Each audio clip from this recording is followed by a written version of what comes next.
Assalamualaikum warahmatullahi wabarakatuh. Perkenalkan, nama saya Siratmi dengan NIM 2410601066 kelas manajemen B. Di sini saya akan membahas tentang Islam, sains, dan perempuan.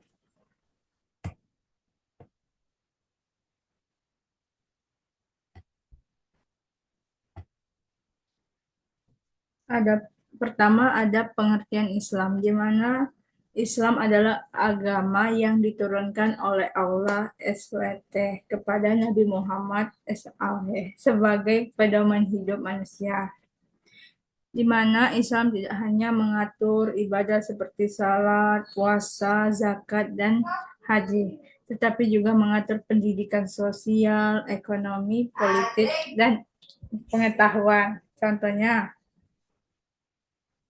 dalam surat Al-Alaq ayat 1, Allah memerintahkan manusia untuk membaca hal ini.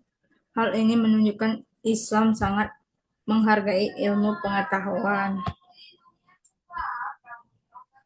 Islam kedua ada Islam dan ilmu pengetahuan, di mana Islam memiliki kedudukan yang sangat penting, yaitu Islam mendorong manusia untuk berpikir, meneliti, dan memahami alam semesta. Banyak juga ilmuwan muslim yang berjasa dalam perkembangan ilmu pengetahuan dunia seperti Ibnu Sina Al-Khawazim dan Ibnu Hasyim. Contohnya itu, Ibnu Sina dikenal sebagai tokoh kedokteran yang menulis kitab Al-Quran, Fil Altif, yang menjadi rujukan dunia medis. Adapun pengertian sains. Sains adalah ilmu pengetahuan yang mengajari alam semesta melalui penelitian, eksperimen, observasi, dan pembuktian ilmiah, di mana sains berkembang karena rasa ingin tahu manusia terhadap fenomena alam dan kehidupan, yang dimana contohnya dalam bidang teknologi, sains membutuhkan atau membantu manusia menciptakan internet, alat komunikasi, kendaraan modern, dan pengobatan penyakit. Hubungan Islam dan sains. Di sini Islam dan sains memiliki hubungan yang sangat erat karena keduanya sama-sama mendorong manusia untuk menciptakan ilmu. Untuk mempelajari sains dianggap sebagai cara untuk memahami kebesaran ciptaan Allah Subhanahu wa taala. Yang dimana contohnya peneliti tentang tata surya membantu manusia semakin kagum terhadap keteraturan alam cipta Allah. Pengertian perempuan.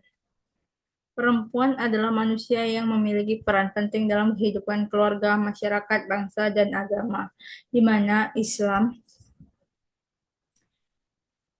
perempuan memiliki kedudukan yang sangat mulia dan memiliki hak untuk mendapatkan pendidikan serta hormati martabatnya, yang dimana contohnya itu Aisyah RA, dikenal sebagai perempuan cerdas yang mandiri, menjadi sumber ilmu, hadis, dan menjadi teladan bagi umat Islam. Perempuan dalam kehidupan modern, di mana di era modern ini perempuan memiliki peran besar dalam bidang pendidikan, ekonomi, politik, kesehatan, dan teknologi, dan banyak lainnya. Banyak perempuan berhasil menjadi dokter, guru besar, ilmuwan, peneliti, dan pemimpin organisasi, dan lain-lain. Contohnya ada beberapa banyak perempuan Indonesia berhasil menjadi dosen, peneliti, dan tokoh pendidikan yang berkontribusi bagi masyarakat sekitar. Di sini kita masuk ke yang kedua, ada pendekatan bayani. Pendekatan bayani adalah pendekatan yang bersumber dari Al-Quran, hadis, dan pendapat ulama. di mana pendekatan ini memahami suatu persoalan berdasarkan dalil agama dan wahyu Allah. Contohnya, surat Al-Ahzab ayat 35 menjelaskan bahwa laki-laki dan perempuan memiliki kesempatan yang sama dalam memperoleh pahala dan kemuliaan. Untuk ketiga ada pendekatan burhani. Pendekatan burhani menggunakan akal, logika, penelitian, dan fakta ilmiah dalam memahami suatu persoalan. Pendekatan ini menekankan pentingnya bukti nyata dan pemikiran rasional. Contohnya, banyak perempuan saat ini berhasil menjadi dokter, ilmuwan, dan penelitian, sehingga membuktikan bahwa perempuan memiliki kemampuan intelektual yang sangat tinggi dan besar. Pendekatan irfani. Pendekatan irfani mendekatkan pengalaman batin, spiritual, hati nurani, dan nilai kemanusiaan, di mana pendekatan ini mengajarkan bahwa ilmuwan harus digunakan untuk kebaikan dan kemaslahatan manusia. Ada beberapa contoh. Seorang ilmuwan tidak hanya harus pintar, tetapi juga harus memiliki hati nurani dan empati terhadap masyarakat. Untuk yang ini ada pertanyaan. Pertama, mengapa peran perempuan di ranah publik termarginalkan? Dalam sejarah budaya patriarki lebih mengutamakan laki-laki dibandingkan perempuan. Akibatnya perempuan sering dianggap hanya cocok mengurus rumah tangga. Padahal perempuan pada masa lalu sulit mendapatkan pendidikan, pekerjaan, dan kesempatan memimpin. Contohnya banyak kontribusi perempuan dalam sejarah tidak dicatat meskipun mereka memiliki kemampuan yang luar biasa. Pertanyaan yang kedua, bagaimana perempuan dalam mengembangkan sains? Saat ini perempuan memiliki peran penting dalam pengembangan ilmu, pengetahuan, dan teknologi. Banyak perempuan berhasil menjadi dokter, ilmuwan, penelitian, astronot, dan pemimpin teknologi lainnya. Yang dimana ayatnya surat Al-Hujurat ayat 13 menjelaskan bahwa manusia yang paling mulia di sisi Allah adalah yang paling bertakwa.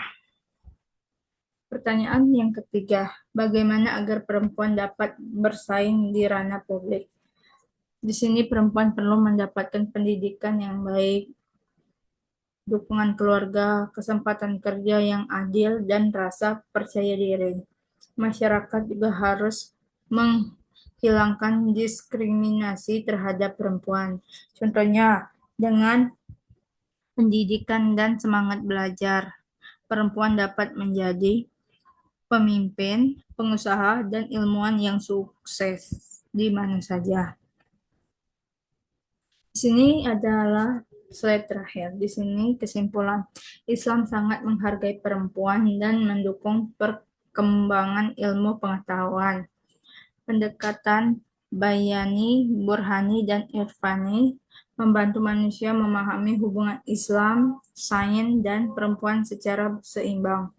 Perempuan memiliki hak dan kemampuan untuk berkembang serta memberikan kontribusi bagi masyarakat dan kemajuan dunia. Sekian presentasi atau penjelasan yang dapat saya sampaikan. Saya akhiri. Wassalamualaikum warahmatullahi wabarakatuh.